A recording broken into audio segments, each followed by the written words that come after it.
another senseless argument is how, when I bring up how I've been banned in the past, people will say stupid shit like, "Oh, you're still on that? You were banned like 2 years ago." Ugh. Well, if you act like it's out of mind because of the amount of time that's passed, why is it then when I post on 4chan, somebody brings up the fact that I was banned quite a long time ago? I wouldn't know how long ago to tell you. It had to be at least 3 or 4 years.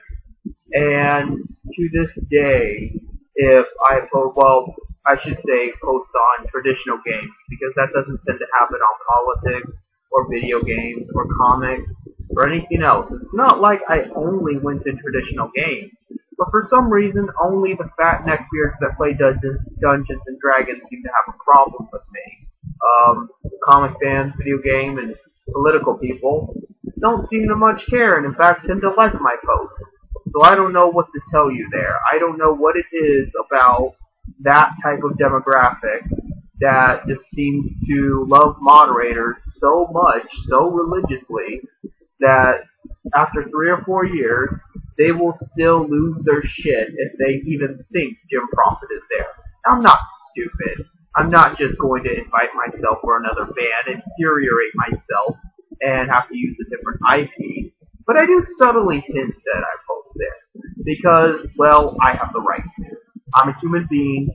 I should be defined by my person. I have a name. I have a likeness. I have a right to it. So, in the images, I tend to name the image file Jim Prophet. Might have Jim Prophet somewhere in there in between. Might have it at the end. It doesn't matter. It will have Jim Prophet in it. And, of course, most people don't pay attention to that. But I know there are people that will, and those that will are probably the ones that are going to be aggravated by it.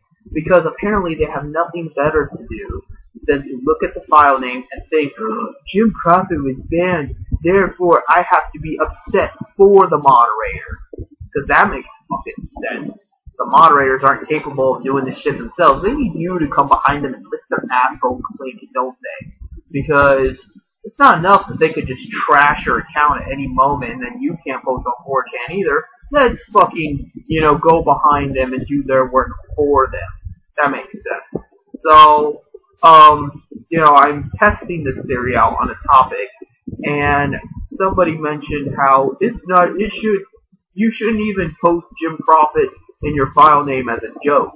And then somebody below him said, "Jim Prophet in the file name, do you want to get ban hammered?" Now, that's something I wanted to talk about, but I might do that in a different video more in depth about how I fucking hate that term. Because they act like it's a joke. "Oh, it's funny. Oh, would it be funny if I gave out Moot's social security number? Would that be funny? The social security hammer?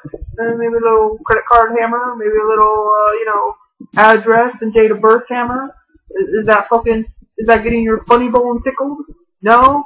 Just shut the fuck up. There's nothing funny about being harassed. There's nothing funny about being abused and disgraced and discredited. There's nothing funny about the fact that I'm expected to get over it, that I was banned, but meanwhile, I still can't fucking go there.